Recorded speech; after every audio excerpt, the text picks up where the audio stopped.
bit unmuted. Yeah, be seated, please. Yeah.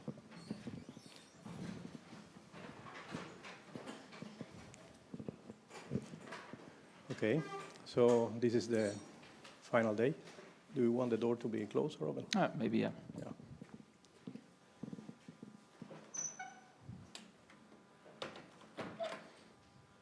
Yeah, okay. Welcome, everyone. So this is today the big day of Bartosz. So he's going to present his PhD work. So then before that, I would like to present the jury members that some came from abroad, some from not so abroad, although it feels like sometimes. So first of all, from order from furthest to closer, Miguel Soriano from the University of Balearic Islands in Spain. So he's a leading expert in nonlinear dynamics. So you know that Bartosz has a very complicated field of research, so we hired very intelligent people for this jury, right? And then Sophie de Beul from VUB, yeah. And then she's an expert in mathematical modeling of biological systems. So welcome. And then we have Professor Johan Segens from the Department of Computer Science here from KU Leuven, and Professor Jos Swinkovic from the Switch Lab in the Department of Cellular and Molecular Medicine. So the defense will be as follows. So I will give the word to Bartosz now for 30 minutes, and then we will go to the questions, right? So without any further delay, please. Thanks, Karel. Also from my side, welcome to the jury members, to the public, to my public defense, where I will share with you some of the results that I obtained throughout the last 4 years of my PhD. And I would like to start with the general statement that the world that we live in is intrinsically dynamic and oscillatory. And an example of this on a macroscopic scale is, for example, planetary motion. So the motion of the Earth around the Sun, which has a direct impact on our everyday life. On the other side, we have also examples of it on a microscopic scale in biology. And one important representative of it is the cell division cycle. The cell division cycle is the basis of every living organism on this Earth. For example, this African clawed frog, or Xenopus levis, which we study in our lab. And there we study how it develops from a single cell over time into this complex organism. And we study it because we also sometimes interested what happens if this cell division cycle malfunctions. In an early developmental stages, it can lead to the deformation of the organism, but also in us, in developed organisms, it can lead to devastating diseases such as cancer. And with these examples, I want to highlight why there are many crucial processes. They're intrinsically dynamical, and also especially in biology, and there is a need to understand them. And this need also goes beyond just academic interest, because as we see, for the example of the cell division cycle, it can have direct impacts on our life. And the question is, of course, how can we provide understanding of a dynamical system? And I want to show you one way of doing that, but not with those relatively complex examples, but with a simple dynamical system, where the simple is in the name, namely the simple pendulum. And on the left, you see a video of a simple pendulum that I have taken myself in the first year of my PhD. And in order to study it, we need to observe it. We need to take measurements. For example, in this case, some measurements that I have taken are, for example, the change of angular velocity. And to describe how the observations change over time, we can calculate a changing rate, basically, between two time points. And if we formulate this, then we see that the rate of change is a difference of the measured variable over a time step. If you now choose the time step to be infinitesimally small, we end up with a so-called differential equation, which is able to describe the dynamical behavior. And it can take many functional forms, but usually it's dependent on the state that we measure, the time, and some parameters b. This is the formulation I will use later on and throughout the whole presentation here. So now the question is, how do we reach this differential equation, this formulation of the differential equation? And usually we would use, for example, our scientific understanding and experience. And if you're lucky, we can use some existing model paradigms and suggest several models that are able to capture the dynamical behavior and then fit them to our measured data. And the model that provides the best fit to the measured data will be our model equation, or differential equation that we want to have. In the case of the simple pendulum, this equation looks like this. One might say it's very simple. On the other side, I would say it's not that simple, and it requires a lot of prior knowledge of the dynamical system that we study to derive such a simple formulation. For example, we need to have some understanding of trigonometric functions, and that if we use them here, we can simplify the equation. On the other side, we also have to have some understanding of the gravity in order to provide the gravitational constant. And therefore, even though the system may be known for thousands of years, it took until Galileo Galilei in 1620 to provide the description of the mechanism, and then later, even 53 years later, Huygens to provide a differential equation describing it. So we see that mathematical models in the form of differential equations can provide important understanding of dynamical systems, and also in biology.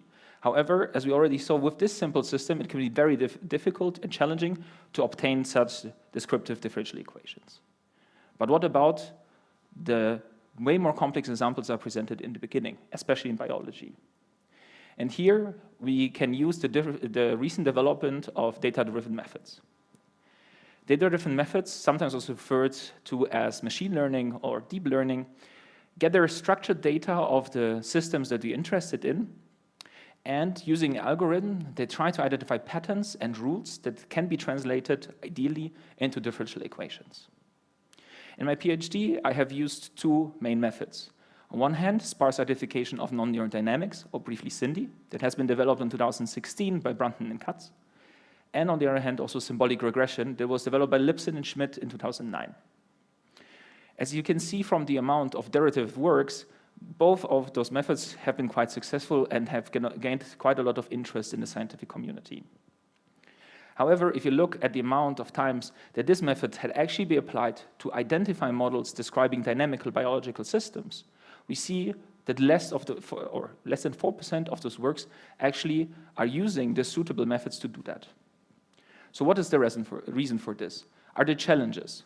And in the end, how can we use data-driven methods or make use of data-driven methods in biology?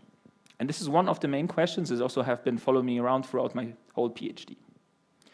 In order to answer it, let's just start with looking at one of the methods, namely sparse identification of nonlinear dynamics. And in sparse identification of nonlinear dynamics, if you want to get a differential equation from some measured data, in this case, it's just some oscillations of two interacting components, U and V. This data is quite nice, it's clear, because with synthetic data, we simulated it. We then assume that the change of both variables, so the derivative of U and V, can be described as a linear combination of the measured variables and also the mechanism that interact between the two components and the respective coefficients.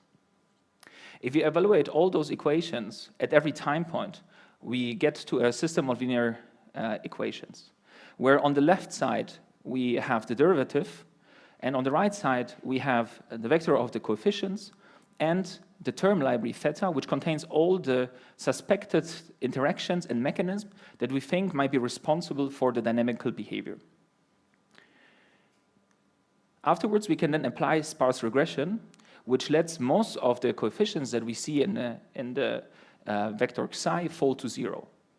And therefore, we assume that only a subset of the imagined, let's say, dynamical or interactions that we envision to be responsible for the dynamics should suffice to describe dynamical behavior.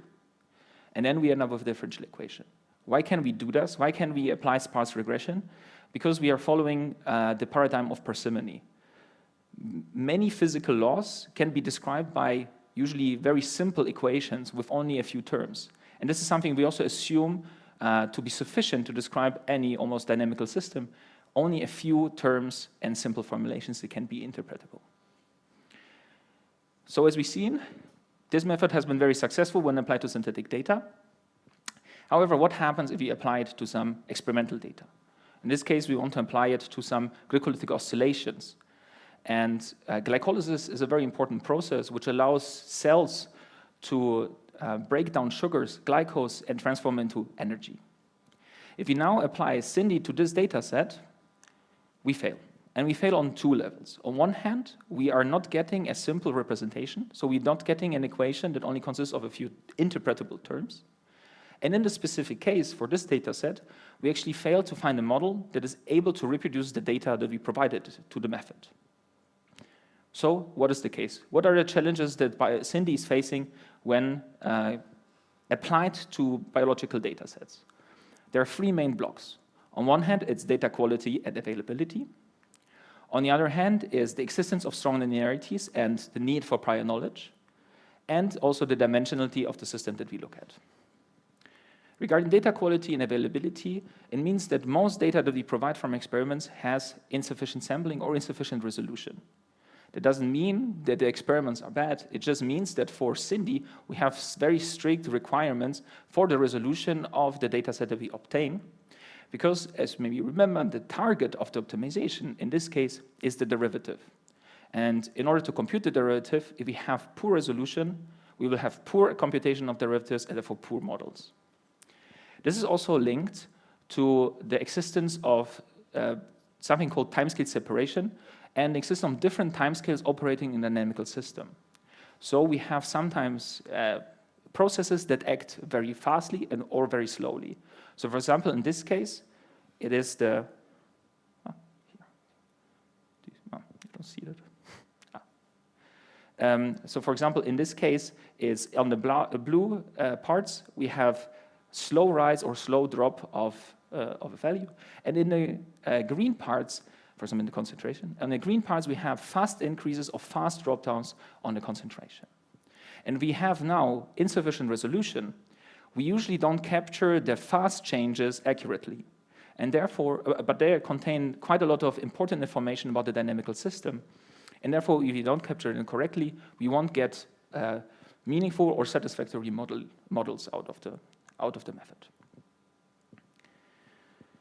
Another known problem with SINDy as well is that because our target is the derivative, if we apply it on experimental data usually contains some form of noise. And computing a derivative from noisy data amplifies the data in the derivative, the noise in the derivative. Another point that I want to talk now is the prior knowledge and the existence of strong non-linearities. Prior knowledge means that in order to make SINDy work, we need to provide a set in the term library, a set of interactions that we suspect to be responsible for the dynamical behavior. We can choose that deliberately. On one hand, it can be relatively simple, like in the first row, being just some polynomial terms. However, if you look at biological systems, especially in a high-level representation, we usually experience strong nonlinearities, or we see strong nonlinearities. Think about those response curves that follow usually hill functions, as you see in the second row. Or we can even have more obscure nonlinearities, like in the last row. And the problem is now that if we are not able to provide those terms into the term library, SINDy won't be able, but they're responsible for the dynamics, SINDy won't be able to identify them, and therefore our models won't be basically good enough to describe the dynamical observations. Another problem here is also dimensionality. So SINDy also works quite well if you, for example, have a system of two interacting components. But biological systems are not as simple. Sometimes we have 5, 10, dozens, even hundreds of interacting components. And if we try to generate a term library that contains all the possible interactions, we kind of run into something called the curse of dimensionality, where model identification becomes ambiguous, or we are not able to find descriptive models. So what can we still do with SINDy then, if we want to actually apply it to experimental data? And if we want to also enable experimentalists that maybe sometimes cannot change their experimental setups to apply SINDy to their data. And here we came up with a step-by-step guide, which I don't want to go into much detail in, but allows for very careful data curation to enable SINDy to be applicable to this data set. In the case of linear oscillations, that would mean, for example, careful denoising that doesn't obstruct the dynamics, or detraining and normalizing the data, or also checking for correlations in the formulation of the term library, so we don't have doubling. And here, using the step-by-step guide, we end up with a slightly better data set. I mean, it looks more clean. And if we apply SINDy now, we find a model that is, on one hand, able to reproduce the experimental data. but also it can also not only reproduce something that we see, but also some things that we don't see. It can it was able, this model, to identify states that make sense. For example, if we have higher concentrations of initial concentrations of components, these oscillations might die down, and the system can settle into a steady state. And therefore, with this step-by-step guide, we can kind of squeeze out something from SINDy and in the application of experimental data to even find novel aspects describing biological dynamical systems. Okay, so far I have been talking about a more classical approach, let's say, to data-driven modeling, because we have some measurements, some time series. We applied any given data-driven method that hopefully is able to provide us with differential equations that describe our system that we observe. However, there is more to the time series data that may seem at the first glance. And this is if we change the way how we represent the system, and we go into the phase-space representation, where on the x-axis we have the values of u of the orange curve, and on the y-axis we have the values of v of the green curve. And if you now combine and put in the combinations of u and v values, and we do it for all the time points, we end up with something like this, a closed trajectory. In this case, for this oscillation, it's called a limit cycle. And what is interesting or good about this representation is that it's an alternative representation of the dynamical system that we observe, but independently of time. So this limit cycle, in an ideal world, of course, is not going to change its shape. And the shape is defined by the underlying vector field. A vector field basically tells us what is going to happen if we start at a certain, let's say, u and v combination. So for example, it would start outside of the limit cycle, we would be pushed again on the trajectory. If you start inside, we're again going to be pushed onto the trajectory.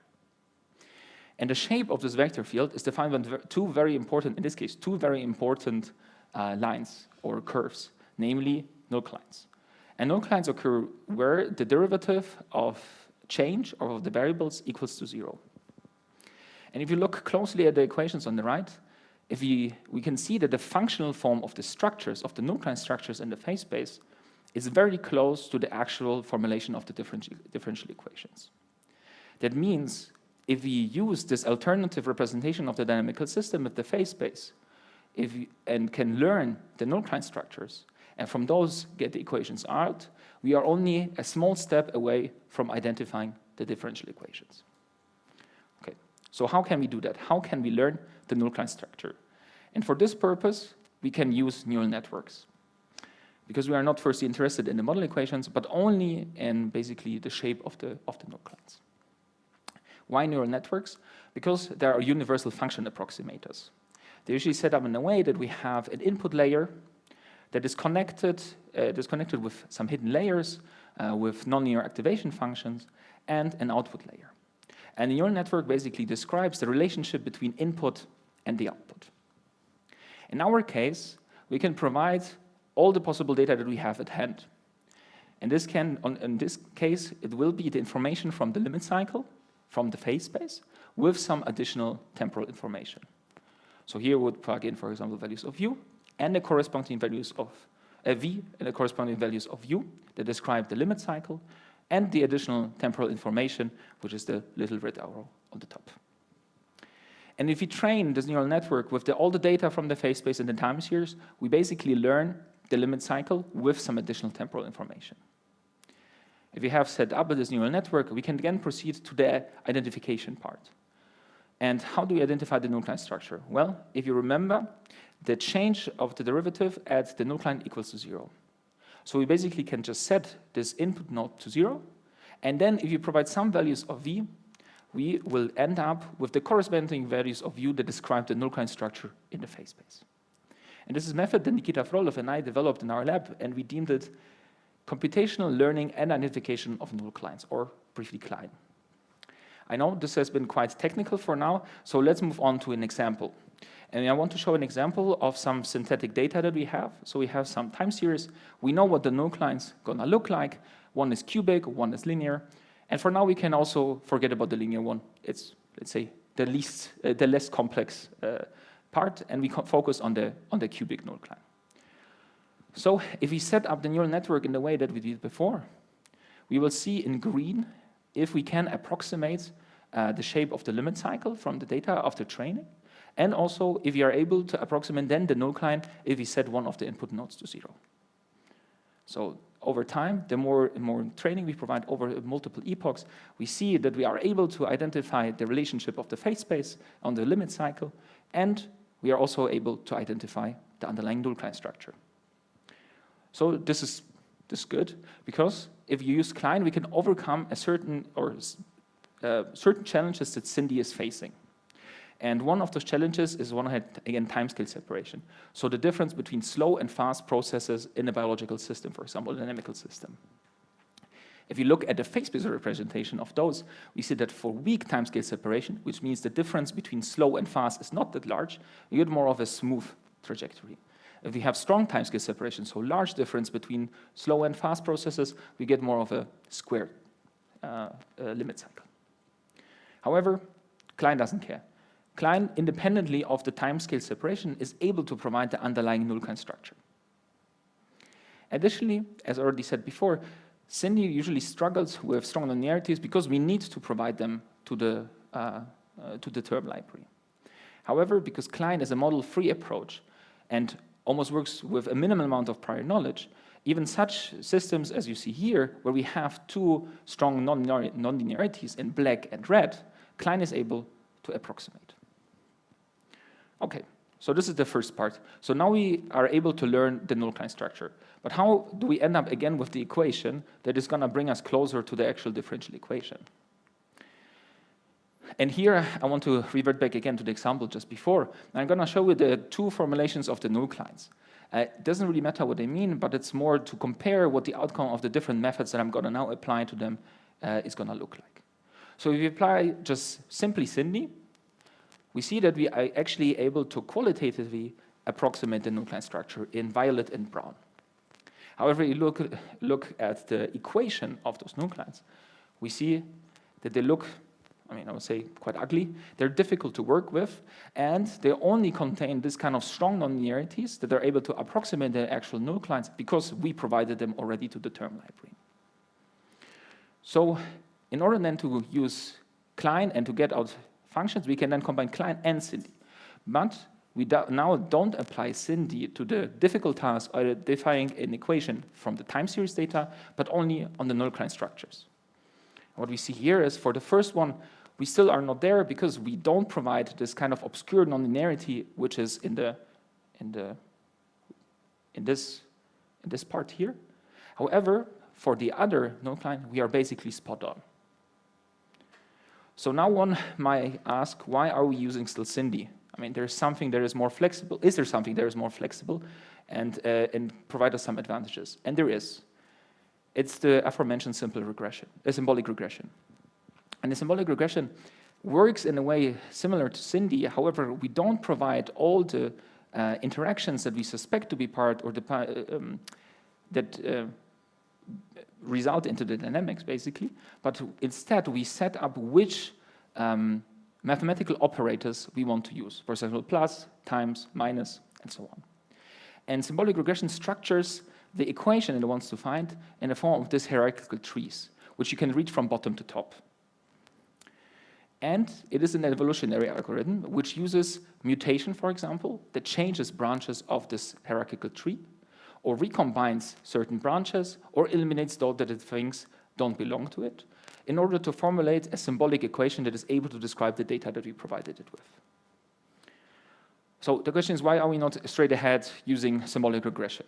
And well, that has something to do with the search space, let's call it, of the possible solutions that describe the differential equations for the u and v variable. If you apply SINDy, this search space is rather confined. It's confined by the term library that we provided, so the possible interactions.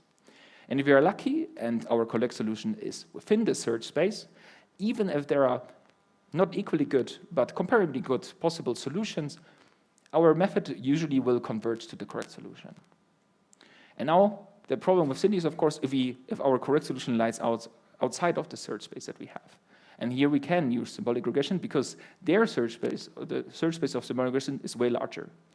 However, this also means that there are more possible solutions. And finding a path for, let's say, the forest of possible solutions and reach the correct solution can be very difficult. And therefore, sometimes symbolic regression doesn't yield good or descriptive models that we can work with. However, if we change the target of the optimization away from the time series to the phase space, to the null-CLINE structures, we kind of shrink our search space because we're only focusing on the null-CLINE structures. So let's see that again with the example that we had before. If we just apply symbolic regression to that, we see that we fail to identify both null-CLINEs. This is violet and brown one.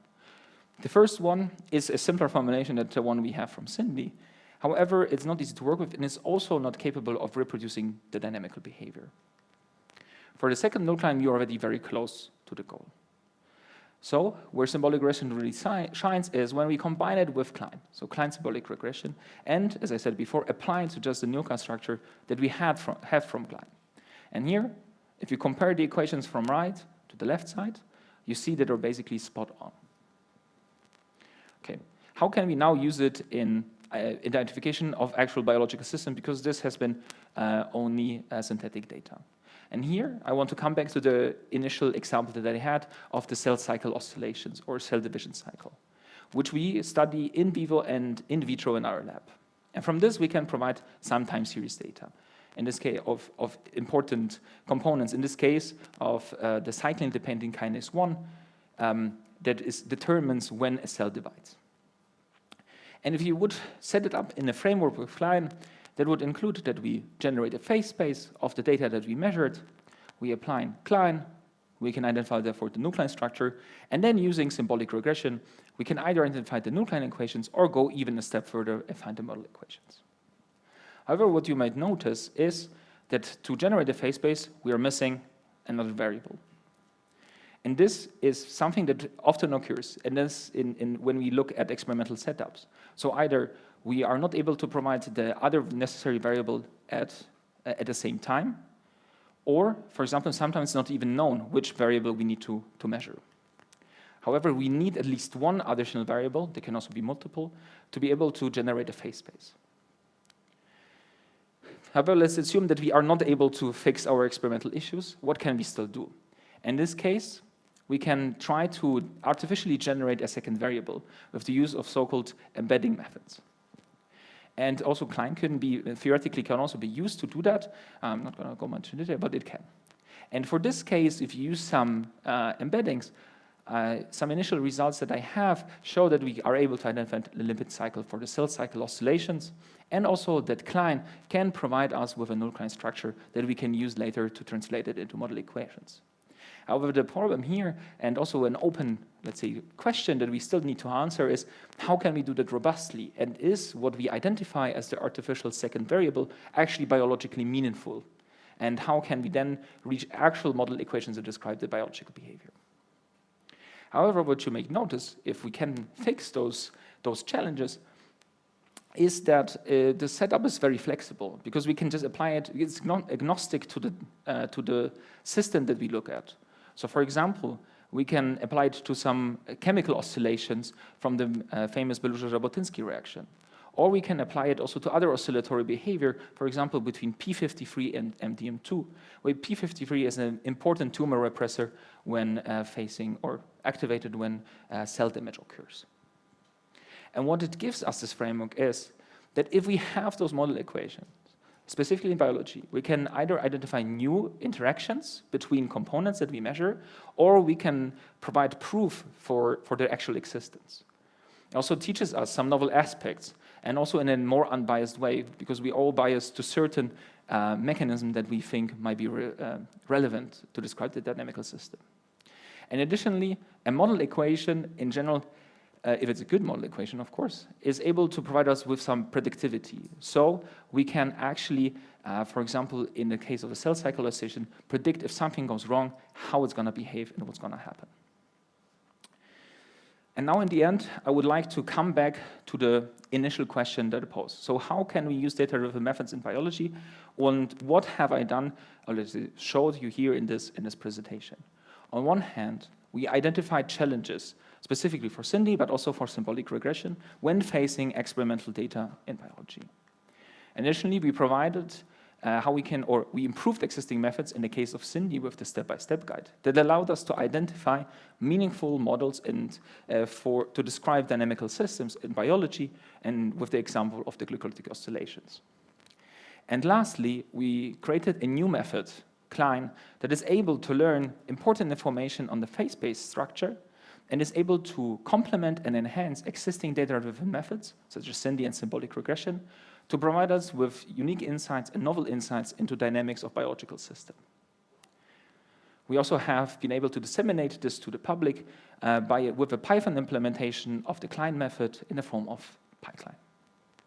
After this, I come to the end of my presentation. I would like to thank the jury members for evaluating my thesis, and also to my lab for the support, and especially to Lendert for giving me the opportunity to work on this interesting topic, and also many other interesting topics throughout the last 4 years. Thank you.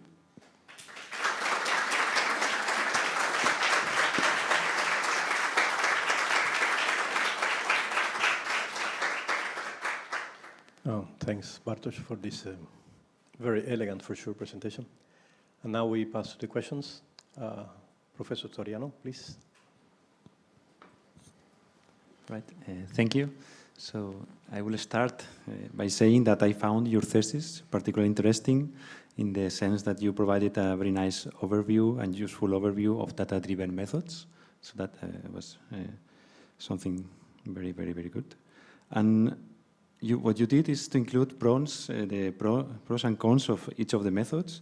And then when combining these methods, you showed that when you mix black box methods like neural networks with white box methods like symbolic regression and SINDy, you can overcome some of the limitations to create these models from data. So that's something very nice. And then once you find these models, in the thesis you mentioned that out of the few models that remain, you need to select the best one. And for that you define a set of some metrics, and at the end a final metric that is just the sum of the different terms, combining things like complexity of the interactions, dimensionality, all these things, like the goodness of the fit. And when you sum these metrics, what you do, you don't put weights on the different metrics. So you just sum them, you normalize each of the metrics, and you sum them without any weights. Would it make sense to have some weights also to give some more values to some of the metrics? I think not necessarily, because there is kind of a trade-off between all of them to a certain extent. Because we want to have low complexity, sure, but we also don't want it to be so low that the resolution is unimportant. So I don't think that, I think reproducing, but also if we value, for example, the goodness of fit too much, then complexity can rise. And we still want to be able to reproduce the dynamical system. So I think there's a trade-off. So I don't know if assuming a priori that there should be some weighing on some of those aspects is necessary. Of course, depending on what you prefer, if you want really just simple systems, then it makes more sense to weight it more. But in my opinion, because especially if you don't know what's going to happen or what the system, how it's going to be described, I think a priori assuming that one of these aspects is going to be more important, maybe already a step too early in this case. So in your experience, you never needed to adjust? I know, I think, I mean, of course you need a certain point, and I think that you can also use other information criterions to do that, but there usually is a trade-off between all of these aspects. So it also depending on what you value most in this case. Okay, thanks. And then it was also interesting to see that you changed a typical goal of predictions in dynamical systems, that instead of predicting a time series, you try to reconstruct the phase space, so that's a nice approach. So you find this, you have this geometrical point of view, and then you develop the method CLINE. And it's nice that you used a neural network to infer the null clines, and then after training, you can recover them. So in the thesis, I didn't see it so clear, but now in the presentation, I understand how you do this method, that is to set the variable, the derivative to 0, and then see after training the inference part. That was nice to see. So now for the technical part, when you train the system, you give several times examples, so time series to the neural network to learn. So how many oscillations of the time series do you typically give to the method? Usually that follows the For each epoch, yeah, usually follows the first publication. It's a chapter 3, I think, where I said like after, let's say, 3 or 4 periods, it doesn't really matter how much data to provide. Of course, the resolution is important, but at a certain point, you're kind of doubling information.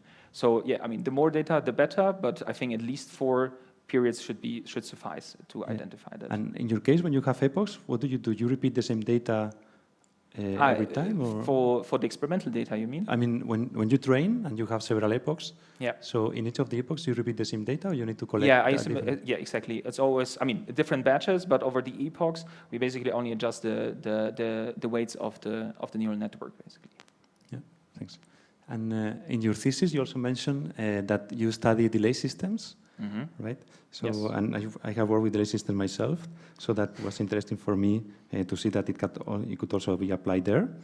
So, do you think your method can be used to infer the precise delay from the data? I mean, what do you think about it? I can say for sure. At least that's what examples. Maybe I have to see if I have other examples of it. Because I have a slide for this. Ah, yeah, this is the figure from the paper. So theoretically, in this case, yes, because if now, of course, the measure here on the left side is the mean squared error because we know we knew what the what the ground truth if you don't would have be. the ground truth, then exactly. Yeah. But the point is that the variation decreases at the time where we have a good approximation of the null CLINE. So basically, in this sense, if you want to have a more objective measure, you would have to run CLINE multiple times, maybe also changing what kind of setup of the data you have. And then if you're always reproducing the same structure, there is some certainty that this, or that's what we think, that there should be some certainty to the structure of the null CLINE that you infer. Of course, this has to be tested more. I mean, this is one example that I did, but we have to test it more. However, especially from the initial results that I showed for the cell cycle oscillations, we scan through a few delays, and we see that there are certain delays that actually allow the null CLINEs to really overlap if you run CLINE multiple times. So this is kind of a measure, I think, that you can apply to identify which null CLINE structure or which delay you should infer or you should use in this case. So that's what I meant also when I said that theoretically maybe we can use CLINE to be able to identify this, which kind of delay you want to introduce. But of course, this still requires a bit more rigorous investigation. Yeah, thanks. And also, in the last part, you do this combination of the CLINE technique with SINDy, for instance. So once you identify the null CLINE structure, this helps you to what you mentioned is that it helps you to create a good library for SINDy. I mean, of terms, yes, including SINDy. And you mentioned that you know these terms by visual inspection. Yeah, I do. Yeah. Do you have something more automated to do it other than visual inspection? Yes, I would then usually revert to symbolic regression. That's what I then show in the last part. So I think, yes, SINDy, for sure, you could, again, apply SINDy and just provided with a set of different terms, for example. I mean, that's basically what SINDy is doing in the end. So if you provided a very large set of terms on a smaller amount of data that you have, you kind of hope that it's going to get you what you want. But also, if you want to be very, very flexible in this and almost provide any prior knowledge, then I would revert back to symbolic regression in this case. So that's why you move to symbolic regression. Yes. You find it more robust. No, I wouldn't say necessarily robust, but for sure more flexible. And for sure, easier to, I think, reason why this works. Because for SINDy, we again need quite a bit of prior knowledge to suggest a suitable term library. Yeah, thanks. And you also show it here in the slides. I also like very much this step-by-step guide, so the flow chart, that is meant for experimentalists to analyze data and to guide them through this process, which is sometimes not easy in practice. So I hope this, let's say, get disseminated and people really pay attention to it, because that, I think, is very useful to have all the steps that you need to do to follow to apply the method. So, thanks. Well, congratulations on the hard work, and also to you and to your supervisor. Thank you. Thanks. Okay, then Professor De Bill. So first, I would like to congratulate for the very clear manuscript. That was very nice to read, and I really appreciated also the introduction that I think will be useful to many researchers in the future. I also liked very much your presentation. That was very clear. So I will ask my question kind of in the order of the manuscript. So I will start with some general question about your introduction.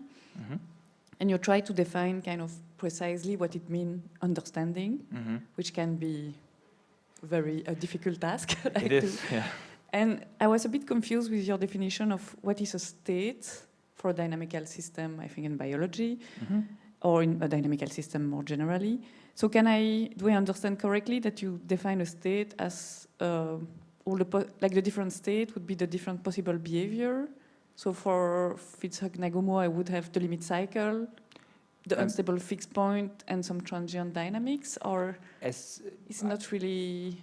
In a sense, yes, because of course the state in this case would be defined by the amount of variables that are connected to that. So a limit cycle then in 2D or 3D, depending on how many variables you had for substances that you choose. So it's really the amount of variables and how they're interacting for example, in the phase space in this case. But then I would feel that it's your definition, there are three aspects of understanding, and then it's kind of very intertwined with the interaction. Yes, in a sense, yes. But I would really go with the states. I really mean the variables that we look at. And the interactions are then, in the sense, described then in the limit cycle, for example, by the limit cycle. But the states are not just the dynamical variables. It's the solutions, or I don't... No, I mean, because for I me, felt you defined maybe states by using the word states, and then I bugged a bit. Yeah, I mean, what I mean in this sense is more the knowledge about the state variables that describe the system that we need. Because, for example, for SINDy as well, we would need to know, for example, how many relevant state variables we need to describe the system. And that's what I meant with the states. And you're right, maybe that's a bit confusing to describe states by states. Of course, that's not right. But if we have the full knowledge of all the state variables, then we can describe the states and the interactions that define the states, the state of the system as well. So part one of the most difficult thing when you want to do data-driven methods, it's just to decide what you will measure. Yes, yes. Especially in biology, I would say, yes. It's a very difficult task, Then you commented on the existence of the laws of biology. So what's your view on that? So do you think they can be fully derived by the fundamental laws of physics? Or we should see it more as a case by case and identifying the states of the system and I mean, ideally we would do everything, of course, but I think it is, again, this is something connected maybe to the question of Miguel, that if I want to weigh certain things more or not, I don't think that there is a way to weighing one thing more important than the other. I think that if you know one thing, it may be easy to understand or to develop ideas about the other aspects that you want to know about your dynamical system, but again, this depends on what you actually want to know. So if you just want to know the interactions, then maybe it's not important what the equations are gonna be, because you just want to know, A influences B. But if you really want to understand what the combinations are, then maybe you are gonna reduce your system to just A and B and ignore if there are C, D, E, F that are also important, and you just focus on the interactions between those, and you want to in detail describe the dynamical behavior in those. So I think, again, it's really the objective you just set for yourself, basically. Then a bit a technical question, but I was curious to understand, because I didn't know this GOBI, like general ODE-based inference. Yeah. So you start from just an interaction, let's say U is inhibiting V, and then you get a score. And I felt like you needed to translate this little interaction diagram into a model to get the score. But then I was a bit, I didn't understand the methods really. This method is, to be honest, I also have a hard time. I had a hard time reading the paper, understanding the step-by-steps, how you get from, let's say, suggesting some interactions and then reaching a score that describes if this interaction actually exists. But usually what you see is kind of, you have the variable, then how much or how well it follows the initial change of one variable, and then you can kind of combine it with a statistical measure and interpret which is more influenced, or if there is some influence between those. And then you test out basically all possible combinations of influence from one variable to the other. And because you have the statistical measure, you can assign it, okay, this is more likely to happen, or this is less likely to happen, or be responsible for dynamical So you can behavior. do that without building a model. You can just, it's Yeah, like correlation or... It has an underlying model, but it usually is just very simple ODE with linear interactions. And this is what they assume on the basis. And then you kind of go from that, and you want to understand what the directionality of the interactions are of Gobi. Yeah. And then you said later that basically identifying the interaction with Gobi helps finding the map between the original variable and the one linearizing the system in relation with this command, I think, I don't remember, the command, this big ambitious thing that you can linearize any system that you mentioned also in your introduction. Yeah, I mean, this is, of course, this is a very simplified approach to that, but it's, again, I think the point also with Gobi is that you don't want to have the equations. That's not the point in this case. It's really the point is how would this, let's say, for example, a gene regulatory network, or in general, just a regulatory network look like? What is impacting what in what way? But not necessarily, okay, what is the actual differential equation? Because it's a very simple assumption. So yeah, of course, it scores again into what I did when I talk about Koopman operator theory and so on. But also the authors don't motivate it in that way. So it's not necessarily that they think, okay, we're going to linearize the whole system. Now we just want to have the most simple interactions to be able to identify which direction basically they go. Okay, then I will go to chapter 3, basically, with the limitations of SINDy.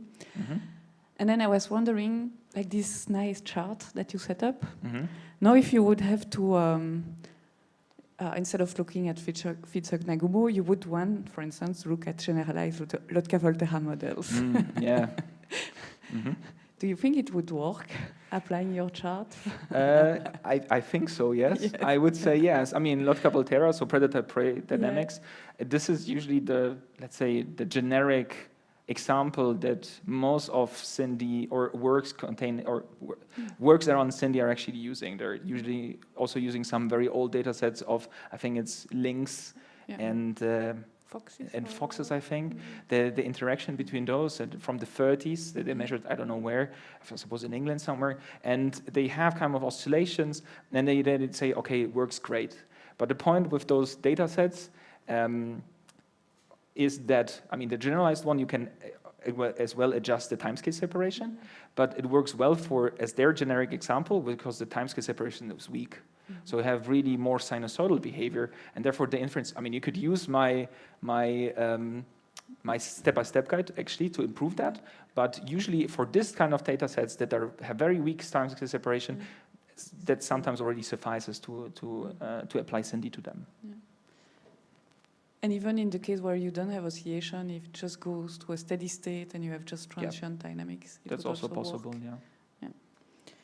Then I was wondering, you mentioned that, so you applied white noise to test the effect of noise on the method. And you mentioned, I think in a footnote, that actually it doesn't matter which type of noise you apply. And do you think it's true? Because it seems like the type of filtering of noise is important. So for me, it kind of make me think that probably the type of noise is also will affect the result. Yeah, that's a very good question indeed. Yeah, I mean, I don't want to say no. I mean, like maybe it has an impact, but this is also not something that anyone. I mean, not me, but also not in other literature that I have read. Anyone has mentioned that the type of noise, I mean, the type of noise where it comes from, yes, but not necessarily what kind of the properties of the noise, if they're influenced necessarily. Yeah. I think what is more important is that if you denoise, independently of the method, is that you don't obstruct the underlying dynamics. And I think it doesn't really matter which kind of type of noise you have at the center. But of course, if you would know what type of noise, maybe you can improve the filtering techniques that you apply.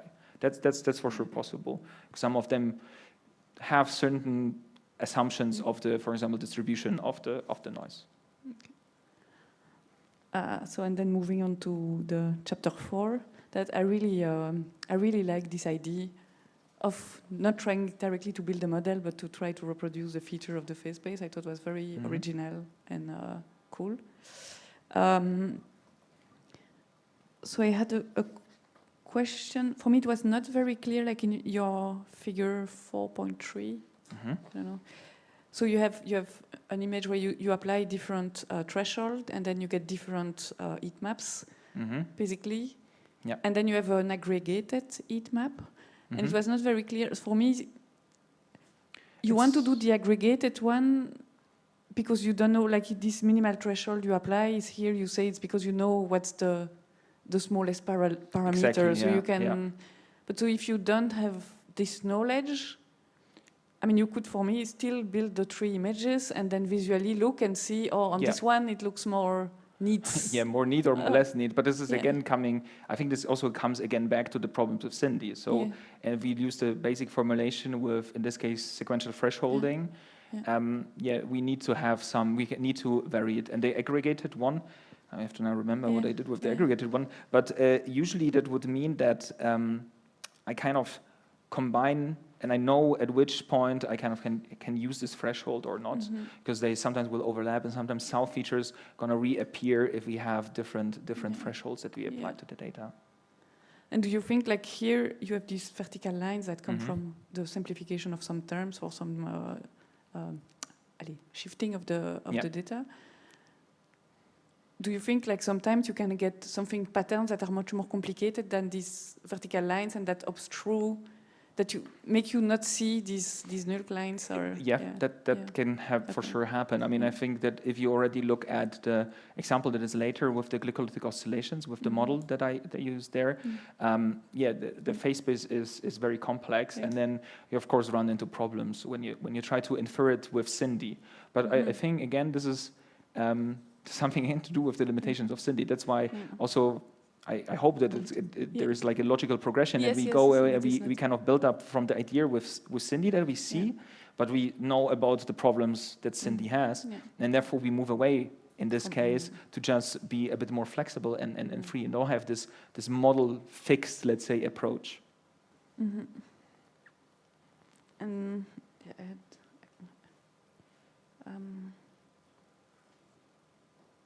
sorry, I'm a bit confused in my list of questions. And is it something, so in this chapter you did not consider the effect of noise, I think, to reconstruct the... No. And do you think it would be... would be detrimental, I think. It is again the same, it's SINDy. Yeah, so I mean, maybe if we go with the step-by-step guide, maybe we can do that, But of course, this is again, it was more of something that I spotted and then we spotted that happened. We applied some offset to the mid-cycle, and we saw, okay, we can see the null clients. And did you how? It was a bit by accident, or pure accident, indeed. I was curious because it's because the point was very nice. I think. Yeah, it was cool because I remember that I did the first publication, and then I said like, we can normalize, and maybe we have to move the limit cycle to evolve around 0 to have like simpler models. But the question was like, I'm just doing that, but is there a reason for this? And what's going to happen with the actual equation if I do that deliberately? So I used the Fitzhugh-Nagumo and just moved it around, and suddenly I looked at the complexity, I saw lines appearing, and I was like, okay, that looks really nice. Actually, Nikita came up with said like, that looks like the null CLINE. I was like, okay, really cool. So let's maybe use this information for this, if we can just move it around the limit side, the phase space. Yeah, that's very nice. And then for the last chapter, just a very naive question, because it seems like now you try to basically build, like approximate with your neural network to build the inverse of f, and then you put the derivative to 0 to get the null CLINE, but can't you use more? Because you have the derivative of f, so it's kind of an approximation of your equation also. Yeah, it is an approximation of the equation, So can you get more than the null CLINE from this approach? I mean, theoretically, I suppose if you just change the derivative, you can identify the whole vector field in the end. Because, I mean, it's defined by the null CLINE, so depending on what data you provide, you will be able to, you should be able to do it. But of course, in this case, we were more interested into the actual features that lead us more to the functional form than just the vector field in general.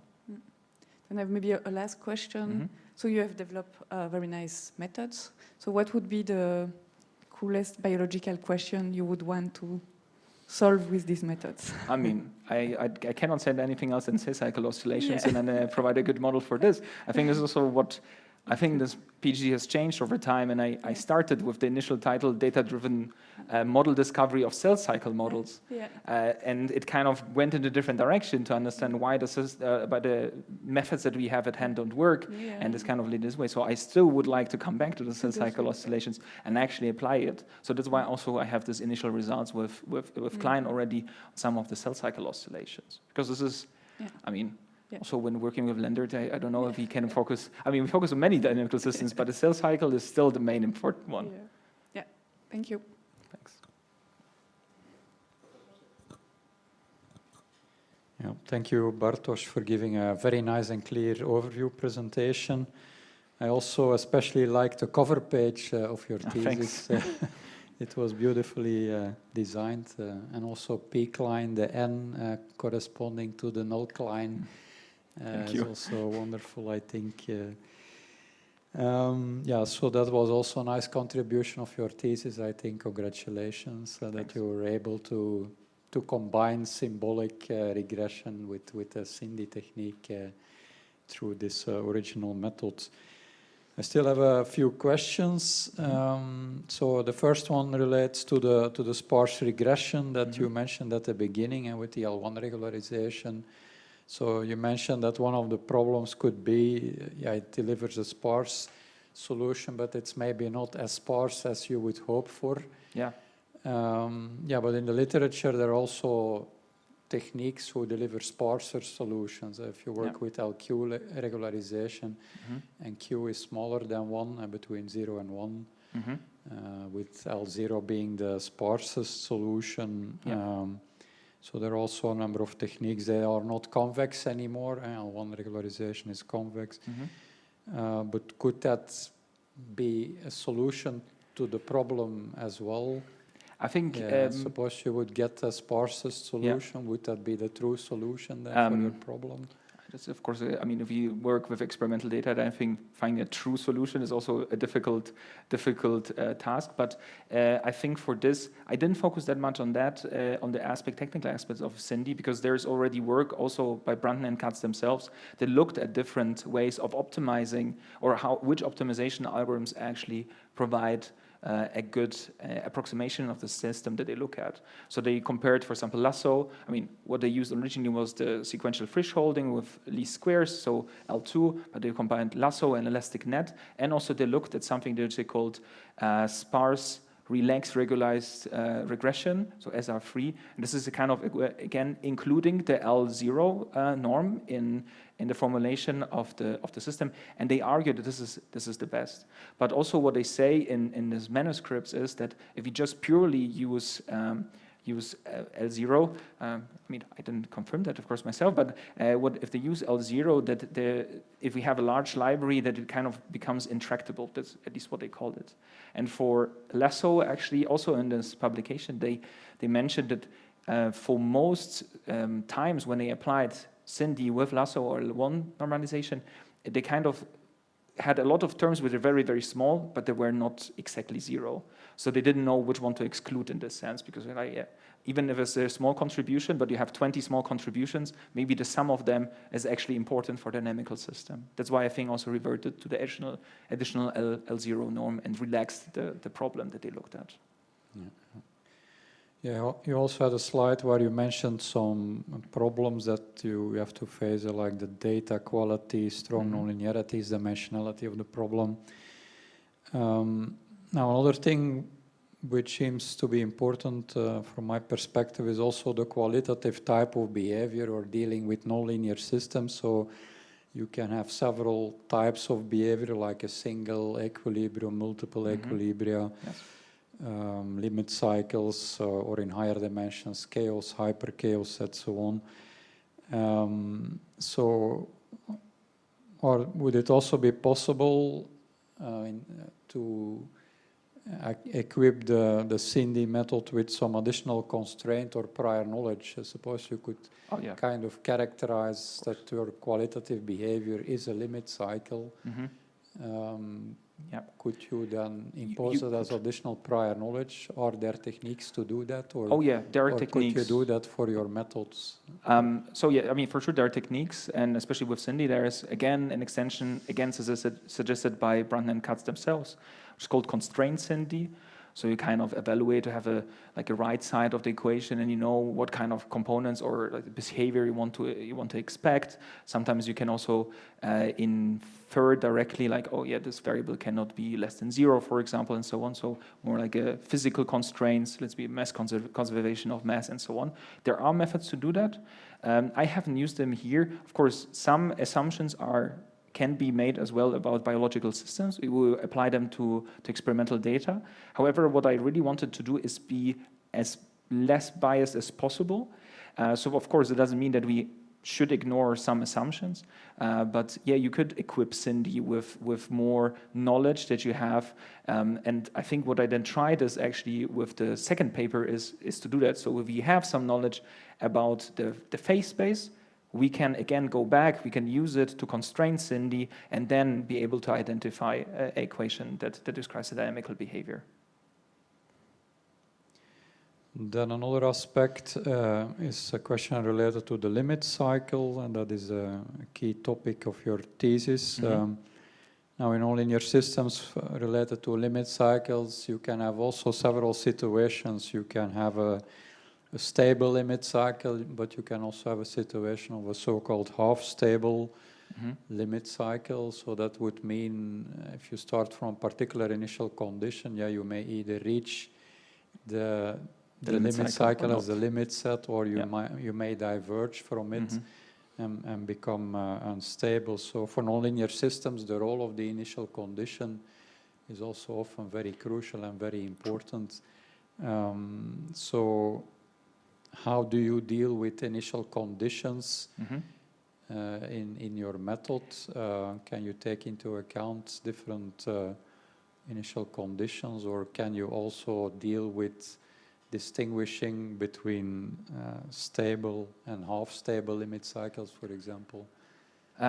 So for the first part, I would say that especially in the second publication, or chapter 4, it has to be, I try to do it by implying something like a generalization error. So what sometimes you also see, like, it's maybe not unstable limit cycles, but sometimes trajectories like orbits that grow. So depending on when you start, like with the simple pendulum, the higher up you let it go, the larger the limit cycle will be that you generate.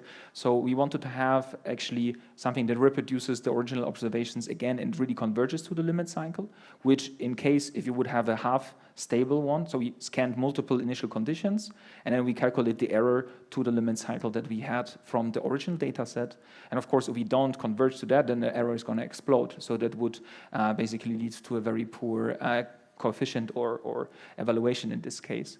For other systems, I think is tricky, because if we actually have experimental data, we sometimes don't know if it's an unstable or stable limit cycle. So what we usually assume then is always a stable limit cycle. But if we would have more experimental data from biological systems and we see, okay, a certain initial condition leads that we go away from the actual trajectory that we wanted to have, then this is of course something that we need then to incorporate.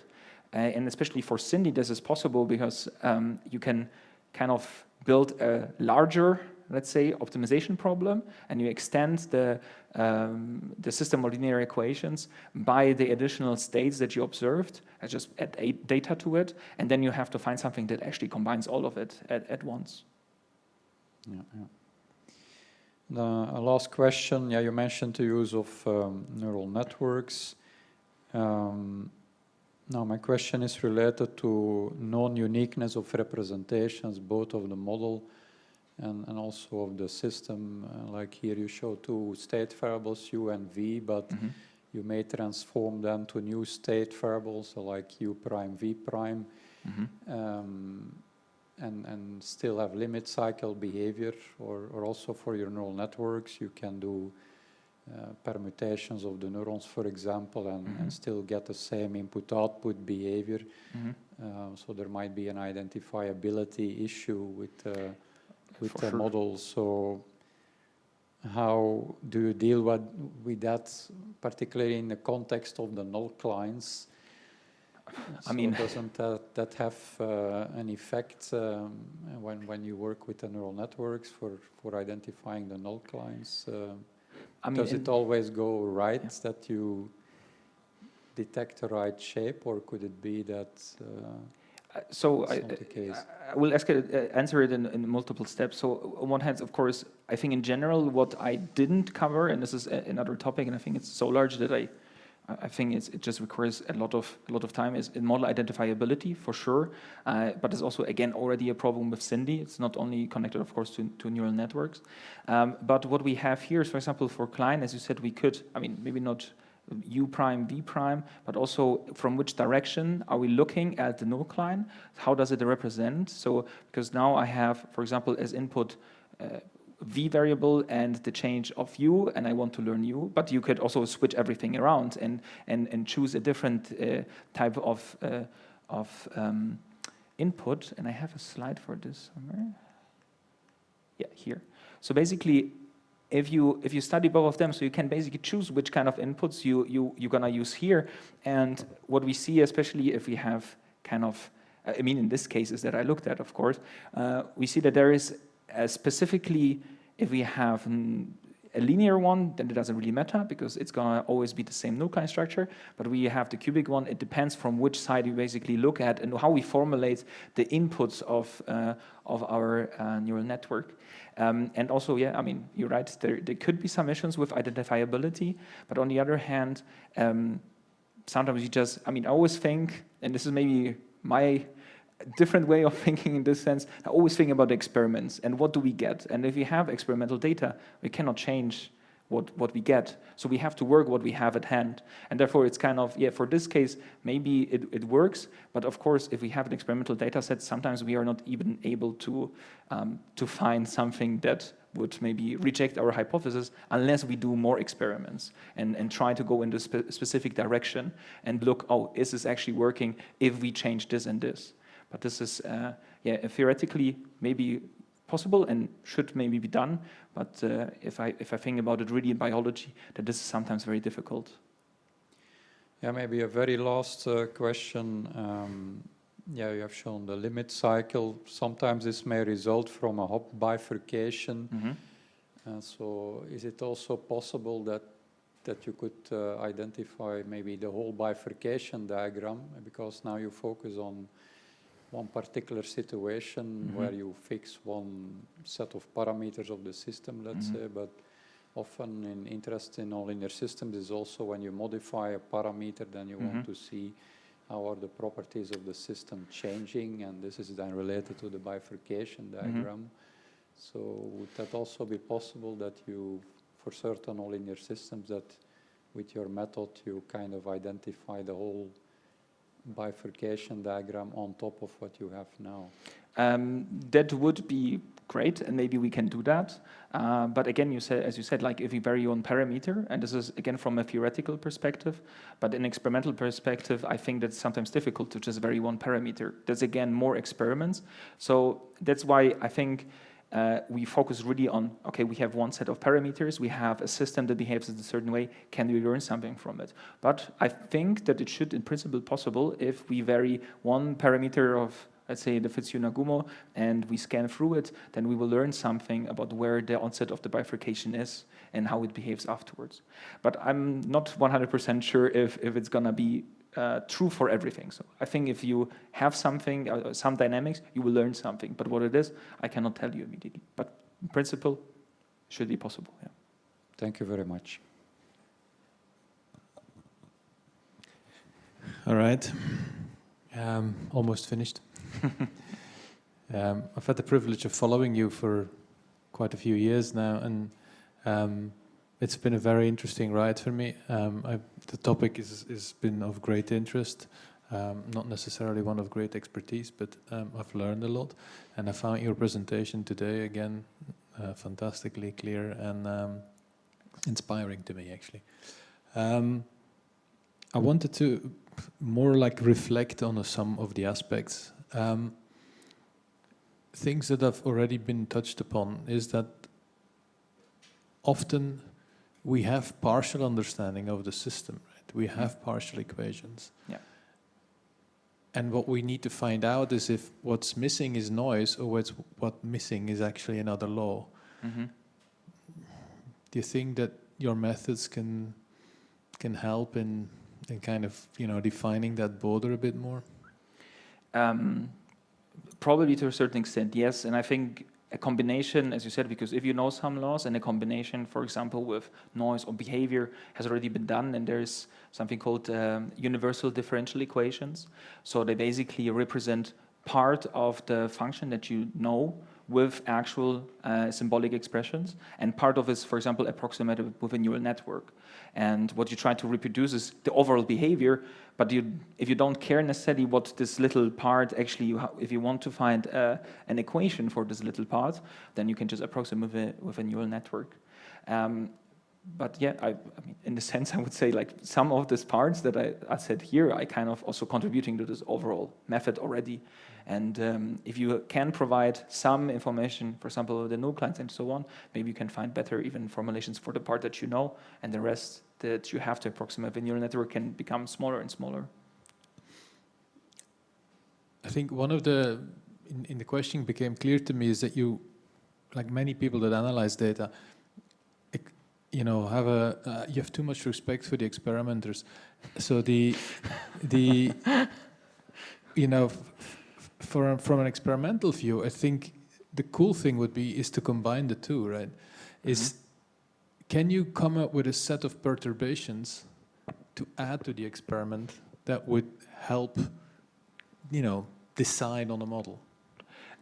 That would be, of course, the goal. I mean, it's a feedback loop. So I think this also follows a bit more to Johan's question as well. So if we would, for example, use CLINE, we would identify no kind structure and we describe a system that we observe.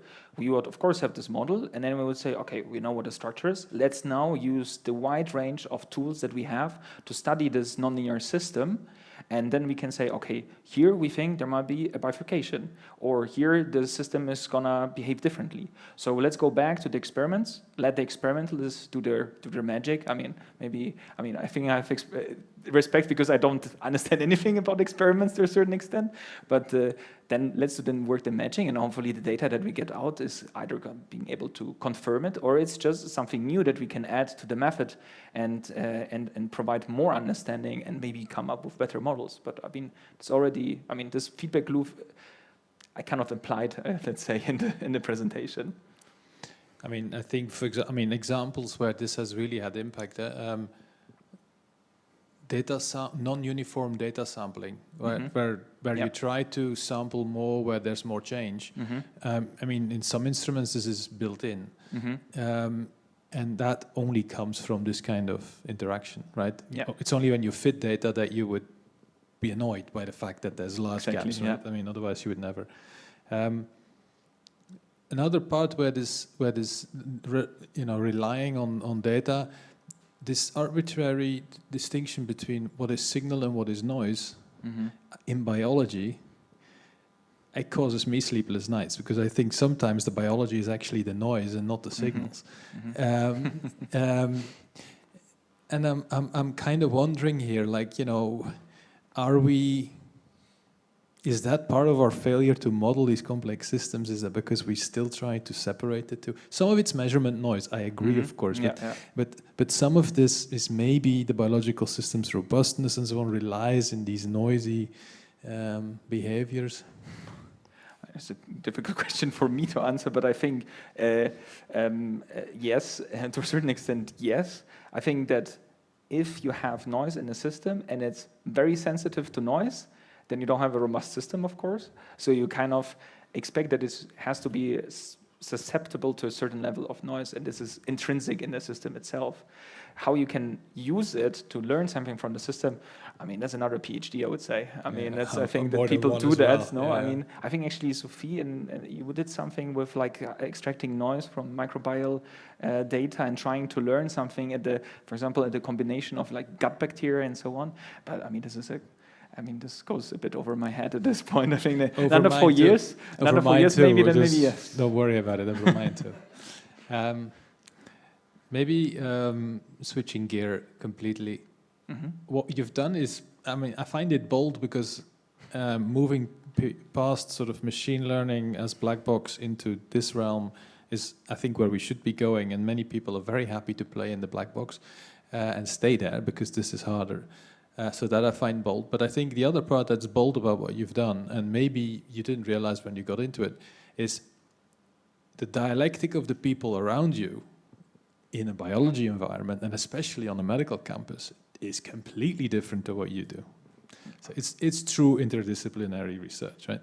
So I was wondering, you know, reflecting on your past years, are there, you know, what are the main challenges? How do we bring more people like you to our campus and still make you feel happy for being there? Is it a lonely place, or was it fun? I mean, you know, just reflect a bit.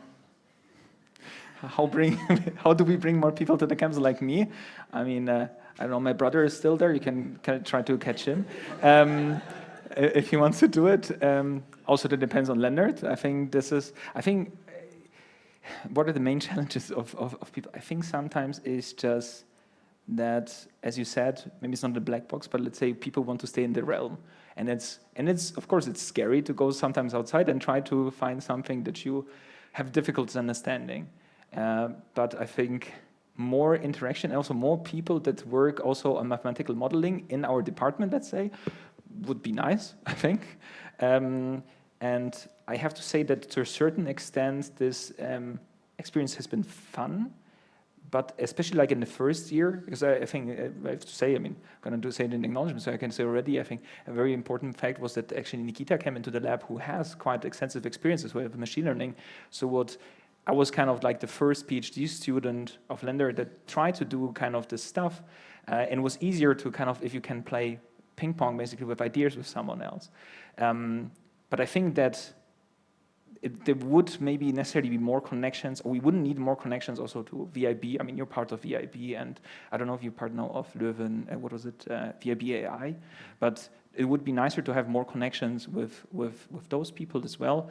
And what I would say the main challenge as well is, I mean, I don't want to offend anyone, so I'm going to be politically correct in the sense. I think people are today you can offend us. Okay, people are going a lot into you know, just looking at large data sets. What's it called? Multiomics. Everyone loves multiomics at the moment, but I think that's what you said, like that. People play in their black box and they, oh yeah, we find this connection and there's a beautiful graph and you have 15,000 possible interactions. But I think what the beauty is actually those mathematical equations, because they are so simple if you find a good equation. And I think people are going away from it because it seems difficult, but on the other hand, it's, I don't know, it's also the foundation of the methods that they use. So I think if we could bring those more together and make it as understanding multiomics is important, I don't say that, but I think the focus right now in systems biology a lot is really on multiomics. And we are forgetting about the simple things. And we're trying to go deeper and deeper into more complex descriptions instead of trying to find simple answers. So this is, I think, but that's what I mean with the dialectic difference, right? So yeah, you're looking for large descriptors of global behavior, whereas in biology there's an enormous drive towards the microscopic understanding of every little rate-limiting step and whatever. So I think bringing those together is still a major challenge. Anyway, I want to thank you for the discussion. Thanks.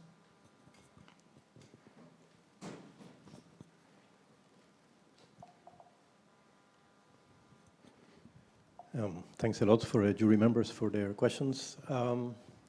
This is a public defense, so then the rest of the public, well, all the public, they have the chance to ask for some extra questions. Do you have any at hand? I have some, you know me, but I will keep them for later. But you can also ask them now if you want to.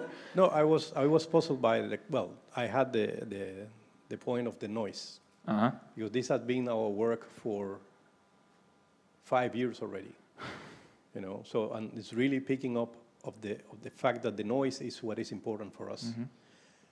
These are deterministic equations that you're coming up. Of course. Yeah. And biology can be large, but can be also very small. And then when there is small, noise is very important. So then I think the real challenge is that there should be a way to introduce that noisy behavior that is there, that it drives many processes and is really important. So I think that would be, as you said, a challenge for few more PhDs, but yeah. Yeah, with this note, and actually, well, at the end it became very philosophical. So that's why you have a PhD, so it's a doctor in philosophy, basically. With this, I think it's enough. We shall retire to our chapel to decide. But thanks a lot. Thank you. you. Beautiful presentation.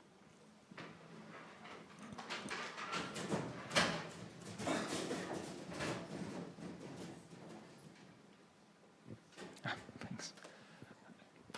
Actually, this is your copy. Sophie, this is also your copy. You have your. Okay. There's something going on with the update service because I can't rip up the public of the slide anymore. But okay. No problem. It just happened right now. All right.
Okay.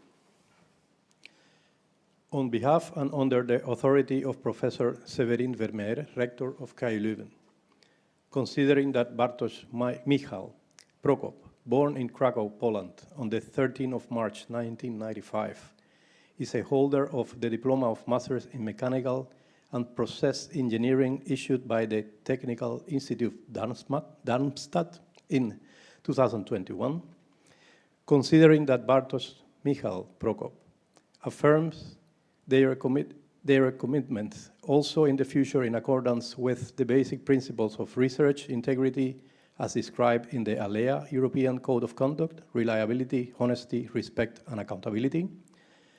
Seeing the statement of the examining board appointed by the rector, from which it appears that Bartosz Michał Prokop has submitted and publicly defended a thesis on data-driven model identification in dynamical biological systems, on the advice of the examining board and in accordance with the requirement of the decrees concerning higher education in Flanders, I hereby confer Bartosz Michał Prokop the degree of Doctor in Biomedical Sciences. Congratulations.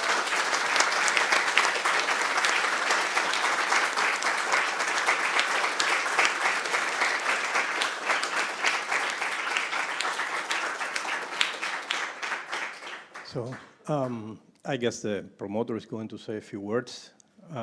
I would like to take the chance to congratulate you again. We have been in contact from time to time. I have to say, I have a little bit of personal things for Bartosz. He was very active in the doctoral school thing. That's something to be said, so it was really, he's a very fine member of our community, I say. So, congratulations, doctor. Please take a seat.